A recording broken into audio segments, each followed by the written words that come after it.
Guten Tag, Colts Nation. It's Jamal Lawrence, and I'm Eric Smith, your co-host of the Colts Cast. We're switching up today, doing a live stream for you all. Live. Please remember to like, subscribe, and comment below with your thoughts, Colts Nation. It's the best way to support us as it gets our video out to other passionate Colts fans just like you. And ladies and gentlemen, it is completely free. So look, the Indianapolis Colts hold off the New England Patriots in Frankfurt, Germany, 10-6, securing the opportunity to move 5-5 heading into the bye week. This game, it wasn't the prettiest win by any means, but the Colts, they got it done. They got it done. We're 5-5. Heading into the bye week, this is kind of like we're at that stage. It's like, all right, we got to make a push for the playoffs. But then you watch this game and you're like, wow, do we even want to be in the playoffs at this point? Jamal, I don't know where you want to start, but there's a lot to actually talk about this game. I mean, we only won 10-6, but there's a lot to talk about. Yeah, this sure is, man. And like you said, a very, very interesting, kind of forgettable win, in my humble opinion. I said in our pregame show, I thought this would be a very sloppy game. But I figure more turnover-esque sloppy rather than no scoring. The most exciting drive was obviously the first drive from both squads. The opening drive for the Patriots, they got a field goal. Our opening drive, we got the JT touchdown. And then it was dead silence after that for the remainder of the game. So I don't know. I mean, I went after the first drives, I said, oh, we're going to be in for a little show. It's going to be a little back-to-back action. Quickly found out that wasn't the case. I don't know whether we figured out their offense and they figured out our offense, or nobody decided they wanted to play anymore. It could have just been the time difference. I don't know. I love the opening drive because our offense was moving. I loved seeing the split back formation. We had Moss and Taylor out there confusing that defense. It was great. We started out passing the ball on that first drive, and then we went with RTDB, our favorite acronym, run the damn ball, with JT to move down the field. And that's how we set up for that first and only touchdown of the game. It was a little pitch to the outside. Colin Granson had some really good blocks to secure that touchdown. So I was loving it. But, the rest of the game, I think we have to start with Gardner Minshew, right? The man of the hour. Without question. Go ahead, talk about him. So box score says it all. 18 for 28, 194 passing yards, 6.9 yards per pass, 0 touchdowns, 1 interception. And let's talk about it. I think he had happy feet all day. He was moving outside the pocket when he did not need to. I felt like he just doesn't trust the offensive line, or this is just this prerogative. I mean, this is what Gardner Minshew is, because the offensive line played phenomenal today, I thought. I mean, I think on one play I saw, Gardner Minshew had like 8 seconds to throw the ball. That's how ineffective the pass rush was for the New England Patriots. And, Gardner Minshew also didn't take any sacks. So I feel like you just got to trust your offensive line and make those throws. I know normally we always criticize this wide receiver group that they can't generate separation. There's nobody to throw it to, but that wasn't the case today. Not from what I saw. Low pass, high pass, underthrown, overthrown. That was Gardner Minshew's MO today.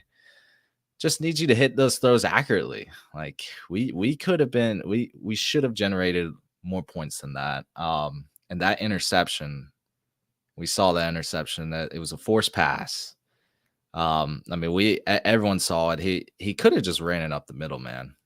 Mm-hmm. He could have just ran it. He could have took off. He's been doing that recently, with his little Minshew shift and all that shuffle. But no, he tried to force that pass, and it was just a free pick for them. Not the greatest. Not the greatest. No, not at all. And like you said, happy feet is the best way to describe that, man. I wish I would have thought of that because that's 100% what it was. It was kind of frustrating just watching him bounce around nonstop. I mean, he wasn't planting his feet when his throws, which explains the overthrows, the underthrows, just the wild stuff. He was acting like he had nonstop pressure on him and he was in duress the entire game when that just wasn't the case. And these mistakes happen, like you mentioned. That's when those interceptions happen. I know it was only one, but it's one more than what we need.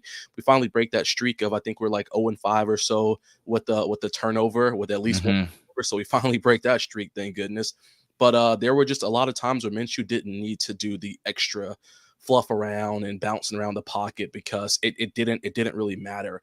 And if Right. anything, I think kind of going back to what you were just talking about, Eric, where you said it's hard for our guys, or in the past we've said it's hard for these guys to create separation on those kind of plays. Well, I bet it doesn't make it any easier when he's fumbling around in the backfield like that. Our receivers have to figure out, well, where should I go at this point? Even if once I break my route, I don't know whether Minshew's going to shake it left or shake it right or keep it or what the case Mm. is. So where should I go? So I definitely think that probably played a little role as well as to them, maybe not so much getting out and getting open as we would like to see, but the passing itself was just not the hottest for what it was worth. Guys, let us know what you think in the chat. What's up, Willie? But Gardner Minshew wasn't on point today. Like Gardner Minshew rolling out to his left, that should be a felony because I don't know. I saw that a couple times this game. He just doesn't need to do that. But again, we got the job done. He only turned it over once, which is good to his standards, I Yeah. Yeah. guess. But it it wasn't a good game by Minshew. I saw some fans say, "Oh, it's Sam Ellinger time," and like at that point, you don't want to do that because that introduces just more problems than it does answers for the situation. But because we saw what happened with Bailey Zappi, he came in, didn't. I mean, I don't even know how much practice time he had with the None. starters or anybody. It Yeah, can't be. and they just threw that man in the 2-minute warning.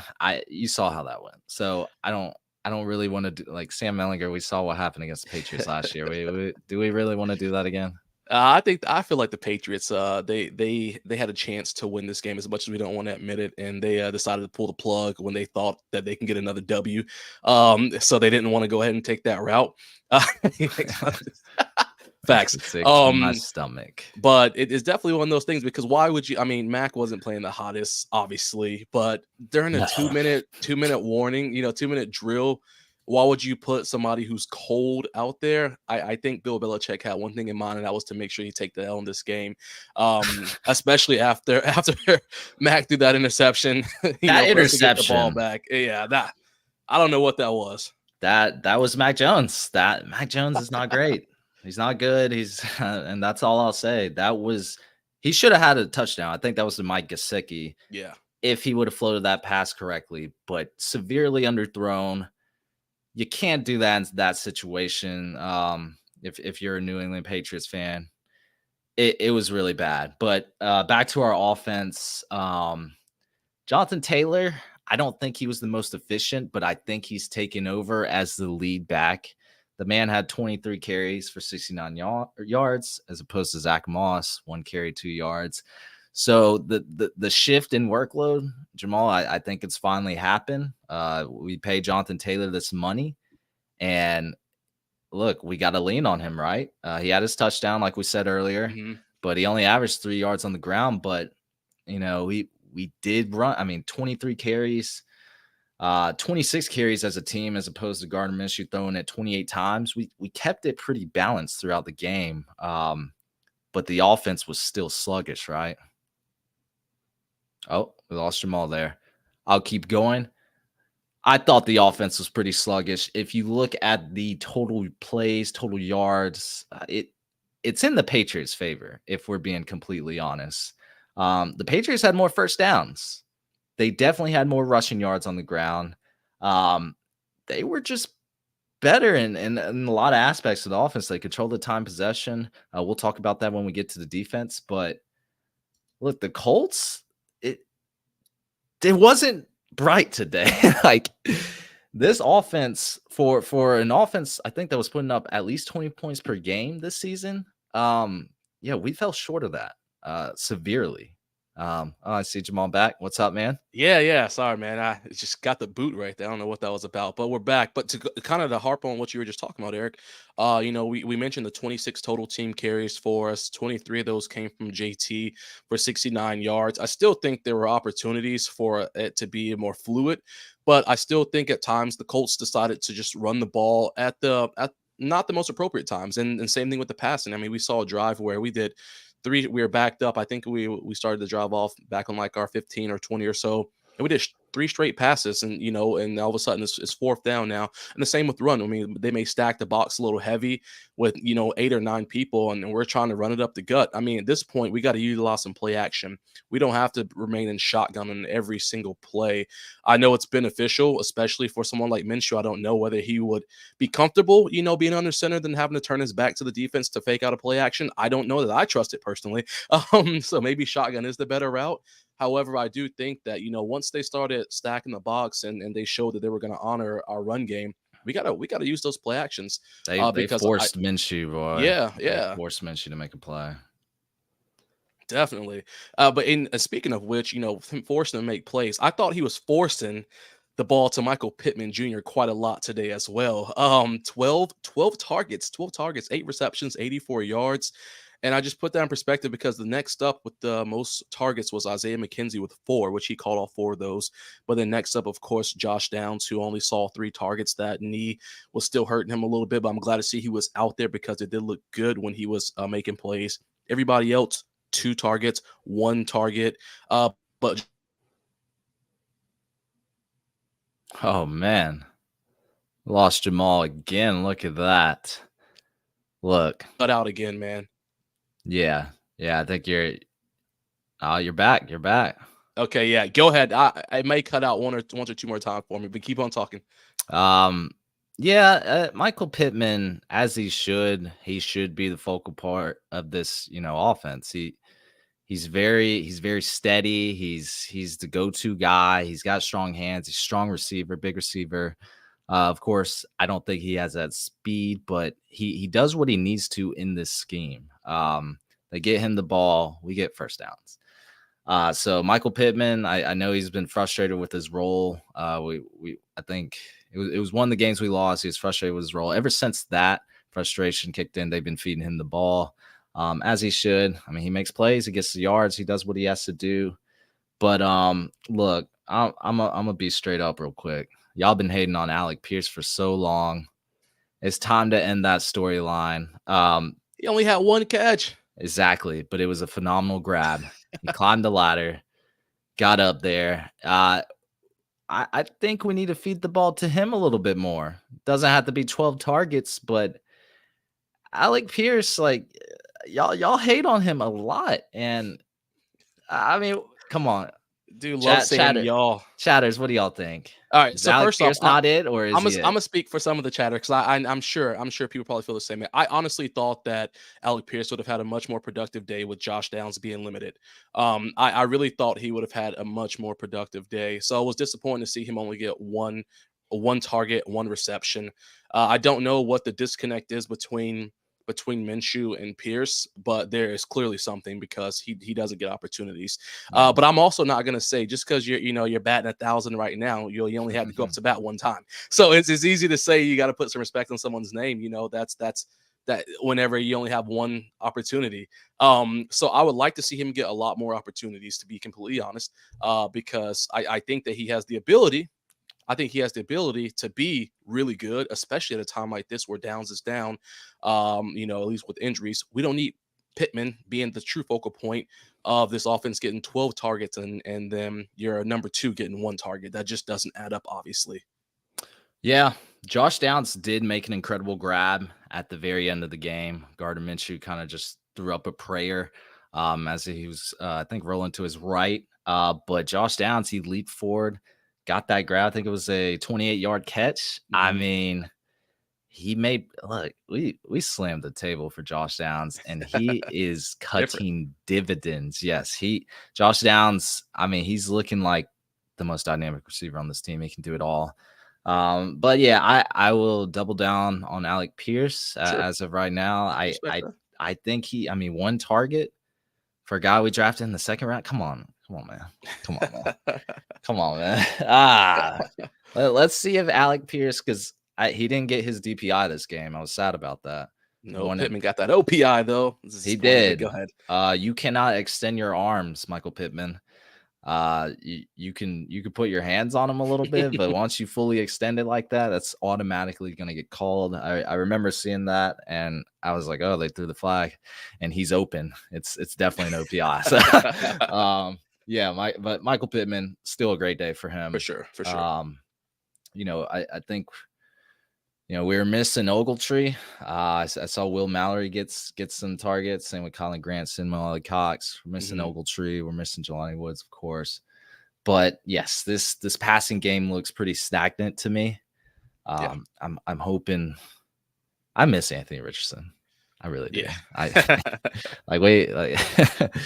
It just, the offense is completely different. I thought Gardner Minshew would hold it down a little bit better in his absence, but it has been a struggle at times. Offensive line, I thought, played really well. Again, didn't give up any sacks. Outside of a couple penalties, they were rock solid. And this is how the Colts offensive line should have been last year. And this is how they are this year. We're seeing where that money is funneling to, where we're making an impact there. We're making the job easier for Gardner Minshew and this running game and this wide receiver group. So offensive line, they're holding it down, all of them. Yeah, they did a real good job, especially even with Ryan Kelly going out for second concussion of the season. The Kelly it's issues every year. It's unfortunate. I hope he gets better, but I'm glad to see that French was able to come in and do his thing and help during that time, because it's just always tough whenever you lose a man. But. Yeah. Oh, we already talking about the draft next season. Oh, baby. Xavier Worthy last night. I know we're not talking about college football, but that man had like over 150 yards. Look, there's a lot of good wide receivers. We did an episode on Keon Coleman. We're definitely going to get to it sooner, probably near December, January. I don't know, but now, I am kind of leaning towards we may need help on the defense. So I'm looking at cornerback. I'm looking at a pass rushing talent. Maybe someone that can play the edge. I'm kind of up in the air now. I was leaning wide receiver at the very beginning, but I'm moving towards, I'm just not firm on drafting a wide receiver in the first round yet. So, but we'll see. We'll see how the day goes. Shane Steichen, I thought he made two great calls on fourth down. He made that call to get us that touchdown in the end zone. I was kind of sitting there. I was like, yeah, he kind of has to go for it. I mean, it's 1 yard. It's 4th and goal. We need some points. I think the second time he went for it, I was like, oh, man. But he got it. He got it done. He trusted his guys. They got it done. Did you see the tush push that we did? I did, yeah. Unfortunately, did not work. But yes, did not work. It looked good coming out. It looked real good coming out. No one can do it like the Philadelphia Eagles, huh? Yeah, and Jalen Hurts is different, man. Dude, strong. Yeah, but this offense, there's some issues, but hopefully we can work it out in the bye week, right? I hope so, man. I'm tired of seeing JT get 40 yards in the first half and then end the game with like 12, 13, 15 more in the second half. And it's getting frustrating seeing that.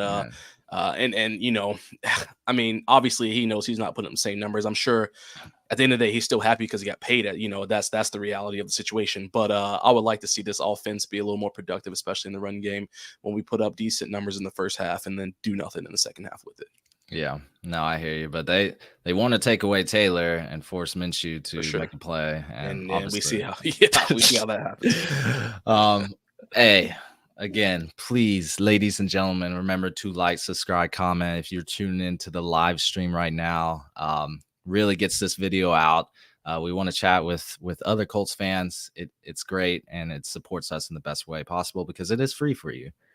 Let's move on to this defense, Jamal, because I feel like we've talked bad about the defense in the past. Sure. They needed to step up, but they held the New England Patriots to 6 points. Again, like I can't talk bad about this defense. Zaire Franklin, I mean, It's different, man. he just came back from injury, just drops 15 tackles like it's nothing. He's just everywhere. Like he is Mhm. hungry, and he's got it. This is his all pro year, man. It's just he is everywhere. It left, right, middle of the field. I mean, he just shoots out like a missile. Whoever has the ball, he's got him. But let's talk about the elephant in the room, because I remember this in the first quarter. Shaq Leonard. Hey, what Stephen A said, I'm here to tell you. Nah, hey, listen. An open space, one-on-one situation. You want more playing time, open and drive, your chance to make a play. No, got shook. That looked like I think I'm at the point, because I saw that. He didn't just get shook. I mean, it was It was rough. yeah. I'm at this point, I'm willing to say Shaq Leonard, I think, has lost a step permanently. That was the most horrific attempt I saw at making a tackle. I mean, that looked like Jamal, you saw that play. Like, Zeke, come on. Mm. Do we cut Shaq Leonard? These are tough. This is a tough question. I mean, like you said, Zeke. I mean, he put the move on Shaq too. There's no question about it. It was rough. That was just rough. I mean, back-to-back tackles. I may have fell down. Look, let's keep it a bug. Like, Shaq Leonard might be the ops. Like, do we cut Shaq Leonard? That is something we brought up. It has to be a question entering into the offseason, because he counts a lot. Yeah. And he counts a lot against the salary cap. He's making a lot of money. He's not offering the production for the money. It would be crazy to see him get cut. And we've already saw he's frustrated with his role with this defense. I don't know, Jamal. What are your thoughts? I mean, it's super hard. It's super frustrating, just because, like you said, I don't think that the Colts would be willing to part ways with them. But kind of like I mentioned before, I think it's going to come down to, are you going to be willing to have your all pro linebacker that you pay, 100 million plus for, be upset that he has to play with your defensive coordinator? Or are you going to have your defensive coordinator just decide that, hey, that's not my problem anymore? I mean, there clearly is some issues going on. And I think it's clear to see that, we see it on a weekly basis, only on Sundays. Gus Bradley I'm sure he probably sees a lot of this on a daily basis at practice, and then sees it on Sunday. So it's not just something Gus hadn't just decided to split reps on first and second down and then not have them on third down for no reason. There's clearly something that we aren't seeing. And we saw what I feel like is a lot of the issue we today. Saw it today. Hey, yeah. Bro, yeah. I saw it straight in the first quarter. I saw what Gus Bradley saw. We not sugarcoating that. I mean, he had 9 total tackles, but only 2 of those were solo tackles. He was just kind of hopping around, getting to where he needed to be, to get the stats. But I think at this time, you have to decide. I mean, you really do have to decide what is the future going forward, because do we want Shaq to bring down the morale of the team? I mean, Zaire clearly will take this defense over. He has taken it over, and I mean, he plays with that attitude that we want to see. EJ Speed, I think he respects Shaq enough to not want to step on toes, but I gotta, if I'm Speed or something like that, I gotta do what's best for me in my future, because Shaq's gotten paid. EJ's still trying to get paid. He still wants to be, a playmaker on the team. So if I'm splitting reps, I'm going hard nose every single play. Shaq, you may have to suck it up at this point and accept your backup role as needed. And because the steps aren't there, that like you said, Eric, there's a permanent step missing, I think. Yeah. Jermaine Trotter could be a Shaq Leonard replacement. So we're talking about Jermaine Trotter Jr., right? Out of Clemson. Could very well be. I've seen some mock drafts already. Yeah, they're talking about drafting someone off the edge, someone like an outside linebacker, and I I'm just saying it could very well happen. But yeah, Shaq Leonard. I mean, everyone saw that play.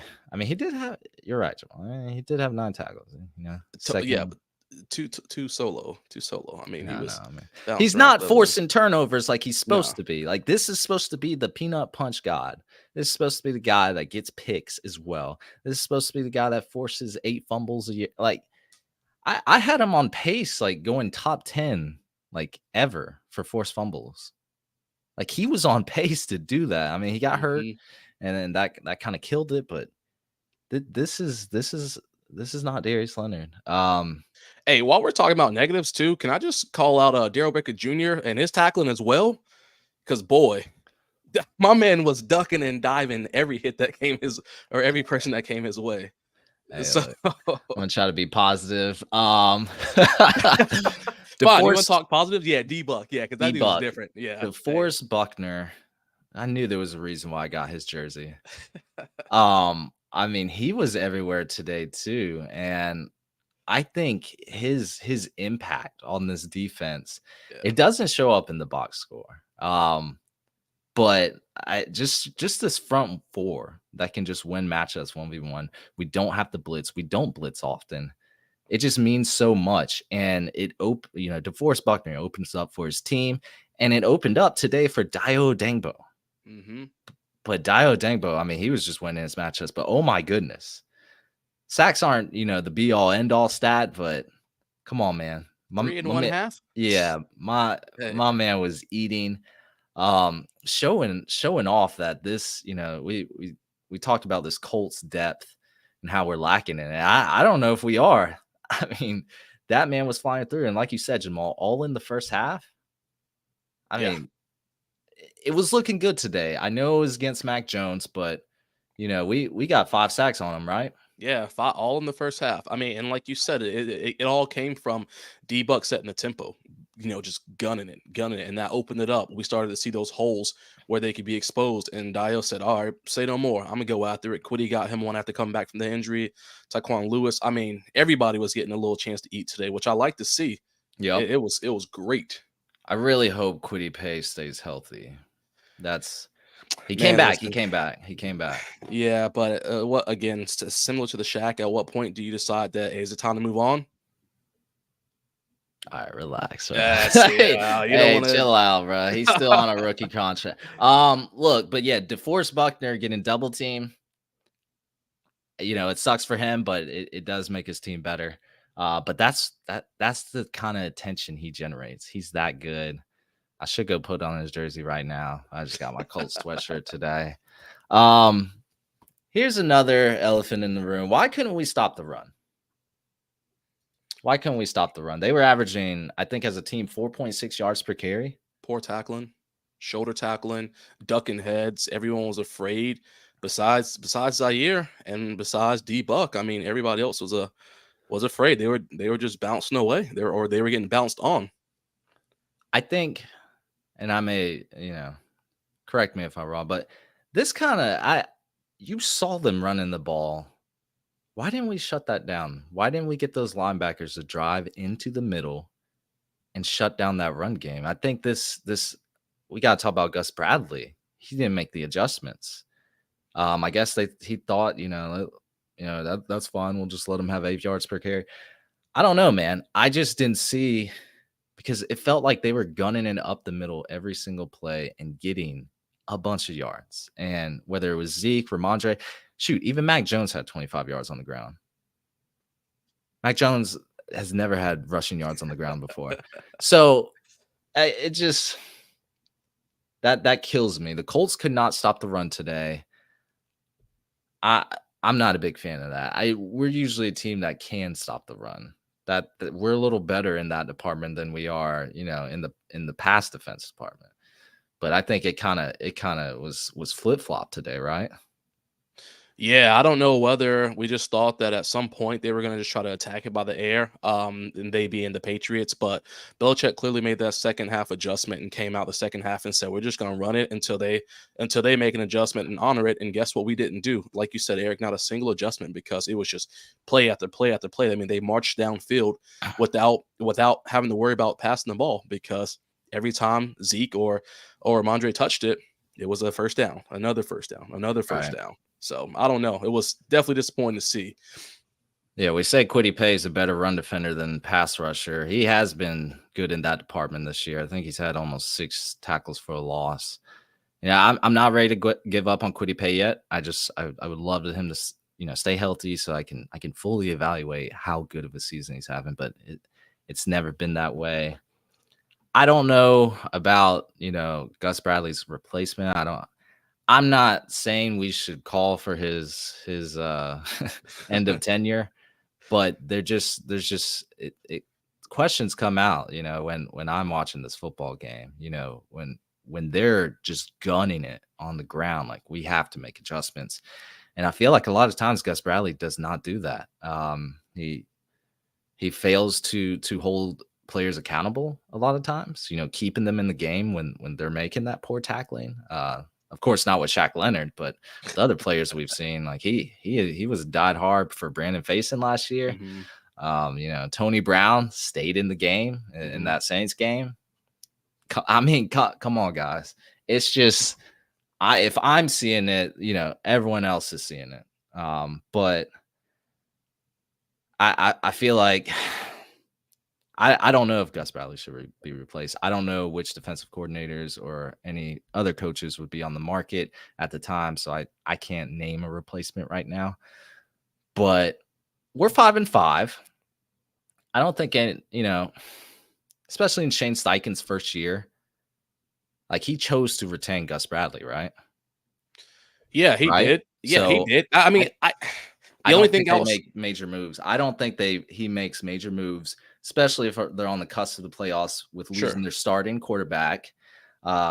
quarterback, with losing Grover Stewart midway through the season, with losing Isaiah Roger. I don't I don't foresee any major moves at this time. So I guess my only like counter or rebuttal to that would be when we have to address, I mean, obviously the fact of the ease of schedule, we had one of the easiest ones. So I think that it's very, feasible for us to be in the situation, even with the cards the hand we've been dealt. There have been plenty of times we should have had, more wins, but we decided to just give up at the end of the game, just because of Bradley and company. So I think it's fair to ask who will be his replacement, but I just don't see it happening. After this year, maybe one more year, I think they give him because Steichen definitely, vouched for him and rallied for him throughout this entire process, and he didn't really seem to be too interested in addressing that during when he first got hired. So maybe after next year, he'll start that conversation once he get a better feel.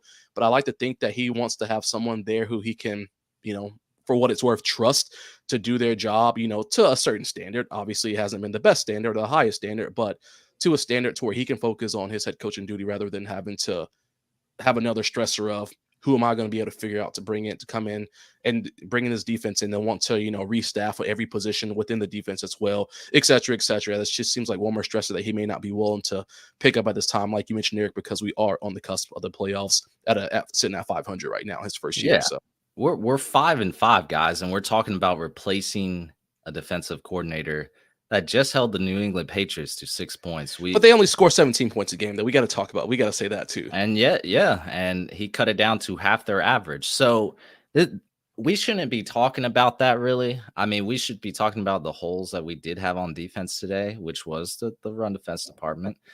But I'm not a big fan of calling for somebody's replacement. I was on Twitter. I was seeing that people was like, "When are we firing Gus Bradley?" Yo, we up like 7-3. Relax, relax, relax. Oh, hey, shout out Eddie James. I appreciate you, Eddie. Hey, Yeah. appreciate that. We don't do live streams often. We may start doing them more often. Usually we're just recording the pod and keep it going, but this has been a fun time. But yeah, Jamal, I'm not a big fan of calling for Gus Bradley's head right now. Um, I thought the safeties played well. Julian Blackman, he's been a standout Mhm. this year, and I don't think he gets talked about enough. He had that pick near the end of the game. I think Ronnie Thomas had the other Yeah. interception. But both came from our safety group. Ronnie Thomas has been pretty quiet this year. Hasn't had that standout rookie year like he did last year. But Julian Blackman. I mean, ever since he had that switch, moved him to strong safety. I think it's been a great role. I mean, he's even good in coverage. I feel like Julian Blackman's having a really good year, in my opinion.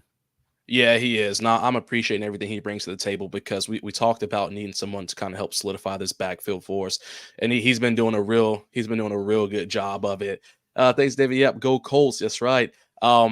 So I appreciate what Julian has brought to the table. Rodney, like you said, a quiet season for him so far. Great to see he got that interception, but I'm also not going to act like he didn't get shook too as well on a play out there. So sometimes we all take L's, but I'm glad to see we got those 2 turnovers, so especially when we needed it the most. Yeah, I think in this cornerback, or defensive back in general, I think cornerback's one of the hardest positions to play in football. Yeah. So everyone clowns somebody for getting burnt. I think every corner gets burnt in their career. Just not as often as some more elite corners, but every corner gets burnt. But again, this defense did its job.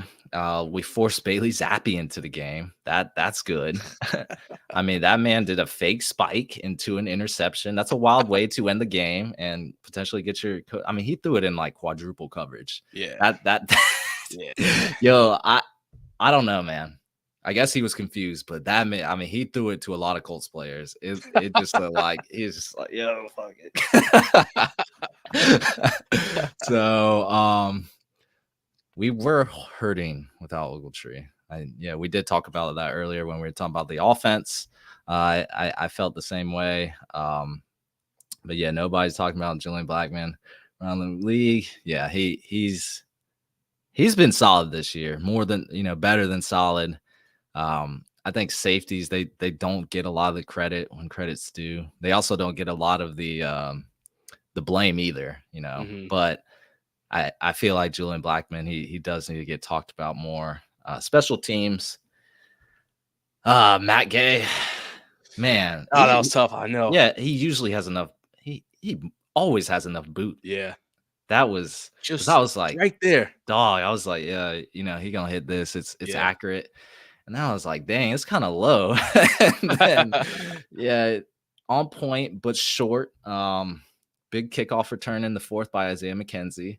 We'll like to see that. We know how good Dallas Flowers was last year on the kickoff returns. He was really good at getting at least to the 30, 35-yard line.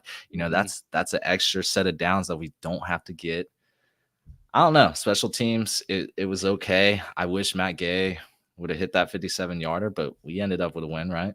Oh yeah, absolutely. I mean, and we seen Matt Gay do this over and over. Like you said, I mean that's a one off. Of course, it wasn't in a situation where it was a game changer for us. It could have been easily, but I'm not mad about it. He hit that 51-yarder. 57 would have been nice to add to the repertoire since he hit one a little earlier. But that Isaiah McKenzie, that kick return, I'm not gonna lie, I had to rewind my TV because I went up to go get something to drink because I knew they're gonna be a kickoff, and I'm like, yeah, they fair catch every single one. Doesn't even Yeah. matter. It's a touchback. And I heard the crowd noise, and I was like, wait a minute. So I had to go back and rewatch it. So that was a little exciting to see. I'm not gonna lie. Yeah, it was a nice return. If you had to give an MVP for this game, Jamal, who's it going to be for this Colts dub? Ooh, man, that's so hard because as much as I want to give it to Ziggy, I got to give it to D Buck, man. He came out there and set the tempo for me. He He did. from play one, he said, "Let me get out here and show y'all how it's done." So I'm giving it to D Buck with those 8 tackles, 2 QB hits. I'll take that any day of the week. Yeah, I'm going to have to agree with you. I want to go grab my jersey real quick, but it's fine. Hey, D Buck, MVP of the game. He did set the tempo. He was killing it. At the very start, they got a whiff of that. They said we double teaming him and we Mhm. opened up for our teammates. But that's what you do. You're impactful without, really impacting the box score. It's not all about that. It's what you actually do on the field. So, DeForest Buckner, MVP of the game. Jamal, what else we got to talk about with this Colts win? Man, we get to go into a bye week. These guys get to get a little healthy. I know some players talk about it's hard during the bye week because you have a late one because you're kind of getting to a groove. But let's be honest, we know from day one that they are no longer at 100% as the season goes on and progresses. So I'm glad we get a late one. These guys get a little break, get to relax in Germany before they come back home, get to ride that high of a 5-5, They about to be at the 500. club, boy. I'm trying to tell you, yeah. Hey, it's a good day. It's a good day. So as far as it goes, Oh that's man. all I got. I want everybody to go out there, like I said, this bye week and just get healthy, relax a little bit, enjoy some time. And let's get ready for the following game, man. Let's make it happen. Yeah, with the Tampa Bay Buccaneers. Hey, that goes Yeah, for Colts Nation as well. It's a bye week. We don't have to stress with Colts football. Of that's course, we right. don't get to watch Colts football, but dang, I mean, that was a nail-biting game right there. Look, I thought Bailey Zappi was about to throw a touchdown. I didn't know what was going to happen, but here we are. Look, we head into the bye week in week 11. We're 500. We have our eyes set on the playoffs. I'm hoping for Oh yeah. everyone. I know everyone likes to talk about the draft, but we're right there. Got the Tampa Bay Bucks At home, baby. at Yeah, I home. can't wait. Can't wait. Any So, of y'all who out there listening, yo, I'll be at the game as per usual. as So per let me usual, know, man. We're gonna come out there. I'll love to see anybody out there. 1 o'clock. Can't wait for I'll that. I'll be watching what the Bucks do today against the Titans. Oh I'd yeah. love to see the Titans fall. Bucks aren't in our conference, so they can get all the wins they want. So, but yeah, we got to see what the Tampa Bay Bucks are about, and we got to get a win at home because we haven't been getting wins at home. We Hmm. haven't. I think we only have one win at home this year. We've been killer on the road. I mean, like Yeah. almost unstoppable, but we need to get something at Lucas Oil. But that's going to be it for us, everyone. Thanks for listening to the Colts Cast live stream today. Please, if you're still here, please like, subscribe if you're a new Oh yeah. listener. And keep on commenting, man. We love chatting with you all. Absolutely. But we're live on Apple Podcasts, Spotify, YouTube, any platform you use to listen to podcasts. We'll be back next time to give you some more Indianapolis Colts content. Y'all take care. Y'all take care. Have a good one.